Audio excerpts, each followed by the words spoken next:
What's up everybody? Hey, thanks for watching these videos. In this video, I'm going to talk about video game playing and med school, and should you be doing it, especially if you are planning on being a surgeon. This is a topic that is near and dear to my heart because I was a video game fanatic when I was young. I started playing video games on the Atari 2600, which was black and white, okay? That's how old I am. It's ridiculous. And then I moved to the 5200, Atari 5200, which was unbelievable. You know why? Because it had a pause button on it. Because you couldn't pause before the 5200. The 2600, you could not pause the game. If you had to take a dump, you just have to give up the game. Like it's over, right? So that was amazing. You had a little pause button. Pac-Man was out, Space Invaders, Pitfall. I played Pitfall like a crazy madman. Anyway, so then first-person shooter games came out. I played GoldenEye, James Bond. I probably logged like at least a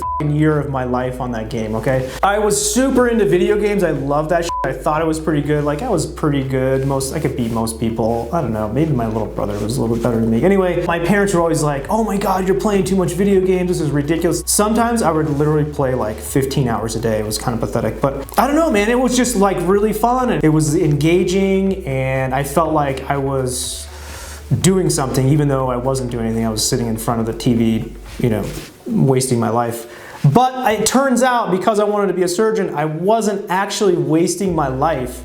And that's what I want to tell you is that, so when I finally got into actually doing surgery, so after 4 years college, 4 years of med school, and then like 1 to 2 years of surgery, I mean, the first couple years you do surgery, but it's not a lot and you don't get like better at it because it's kind of scattered and you're not, I don't know, it's just not conducive the first couple of years. You're really learning to be a doctor those first couple of years. So in about the third year, you start to do surgery where you start to get better at it. So then you start to realize, okay, am I gonna suck at this or not? And it's actually kind of funny because some people really do fucking suck at it, but it's too late by then. They're 3 years in, 4 years in, but by the time you figure out you suck at doing surgery, right? In our fourth year, we had 2 months of advanced laparoscopic surgery. So you start out with like an appendectomy, you know, like laparoscopic surgery, which is not very difficult. Sometimes they are, but most of the time they're pretty easy.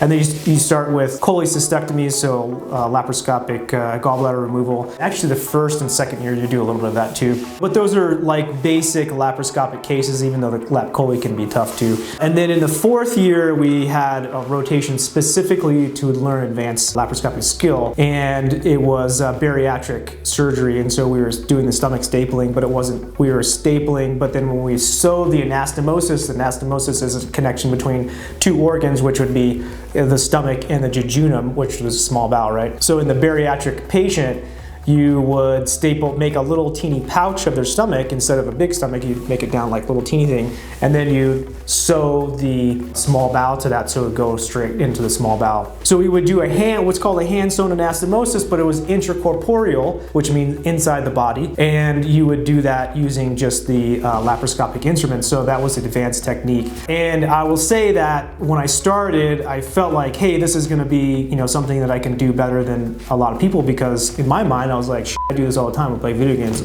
Same thing. The laparoscopic surgery is you have a camera in the belly, and then you have a TV screen and your small instruments, and you have these ports, you have 3 or 4 ports, and you put all the instruments in the belly, and you're watching on a TV screen what's going on. So I thought to myself, like, this is fucking video game. And it turned out I was fucking great at it. The guys that were the attendings on those rotations were kind of like, you know, you have some talent, like you have obvious hand-eye coordination is really good, and you know, I was doing the best I could. I was practicing and all that stuff, and by the end of the rotation, they're like, basically they said I had the best laparoscopic skills as a resident in that, you know, 4th year that they had seen in like 6 to 8 years or something. So so there's 6 a year, whatever that is, 6 times 6, 36. Out of 36 or 40 something residents, I was the best one, and I attribute that to video games. And in fact, I just pulled this article up here, right here from in PubMed. It was published actually in 2007. It's called "The Impact of Video Games on Training Surgeons in the 21st Century." And essentially, they say past video game play in excess of 3 hours per week. I was playing like 15 hours a day.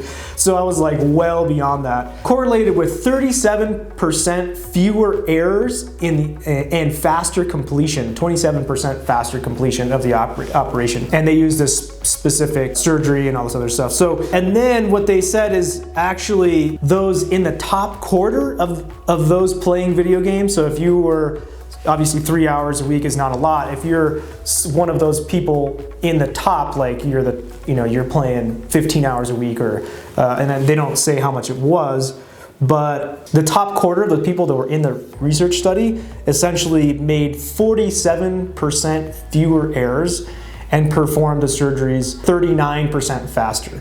So that is a serious endorsement for playing video games when you're younger. And if you're somebody that plays video games and you're thinking, should I continue playing video games in med school?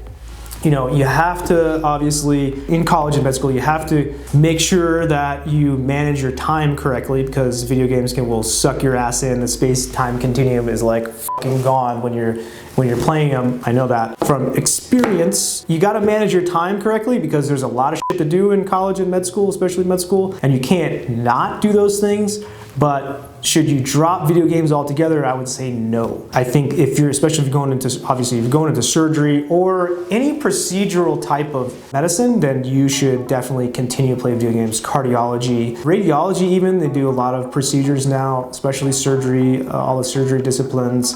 And even maybe emergency medicine, you do some procedures as well, so that might help you a lot. So anyway, that's my spiel on video games. They're awesome, but they will take your f***ing life if you let them, so don't let them. All right, you guys, you tell me how many hours of video games you guys are playing each week, and I will compare that, and I'll see who plays the most. So comment in below, tell me how much you're playing, and we'll see. And tell me actually what video games you guys are playing, because I have some, but I haven't. The last few years I've only been playing Call of Duty. That's it, because when I get a new game, like I'm focused on it, and that's all I can focus on for like, you know, a week or whatever until I'm done with it. So I've been trying not to get sucked into the VR. Actually, the VR is really good. That's a whole nother topic. And I haven't got the VR yet, but I really want to, but I think I'm gonna lose like a month of my life as soon as I start VR. So hey, thanks a lot again for watching these videos. You guys are awesome. Share, comment, subscribe, like, that would be sweet, and I'll see you in the next one.